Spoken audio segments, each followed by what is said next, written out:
પોરબંદર જિલ્લામાં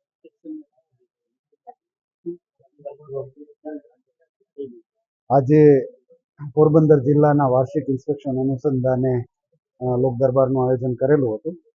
લોક દરબારમાં મોટી સંખ્યામાં નાગરિકો ઉપસ્થિત રહેલા.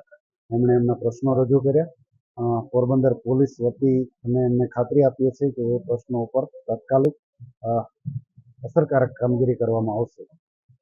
સાથે સાથે પોલીસ અધિક્ષક શ્રી પોરબંદર દ્વારા સમગ્ર વર્ષની કામગીરીનો ચિતાર આપવામાં આવ્યો. આપણે જેમ જોયું એમ આટલો નાનો જિલ્લો હોવા છતાં તમામ મોટા ગુનાઓ ડિટેક્ટ કરવામાં આવ્યા છે.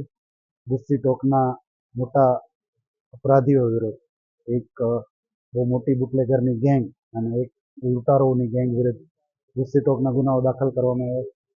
સાથે સાથે ખૂબ મોટી દરિયાઈ સીમા છે, તો એના 3 મરીન પોલીસ સ્ટેશન છે, એમાં પણ ખૂબ અસરકારક કામગીરી કરવામાં આવી રહેલ છે.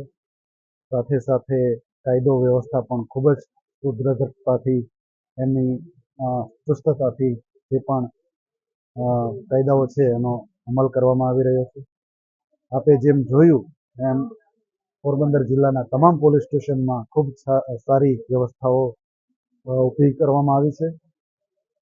પોરબંદરના નાગરિકો દ્વારા એ પણ વસ્તુને એકનોલેજ કરવામાં આવી કે ખૂબ સારી વ્યવસ્થાઓ પોલીસ સ્ટેશનમાં છે. સાથે સાથે પોલીસ દ્વારા પણ ખૂબ સારો સહકાર આપવામાં આવે છે. ફરીથી એકવાર પોરબંદર પોલીસને એમની જે એક્સલન્ટ કામગીરી છે એના માટે અભિનંદન પાઠવું છું. સાથે સાથે પોરબંદરની જનતાનો પણ આભાર માનું છું કે એમના સહકાર વગર આ શક્ય નથી.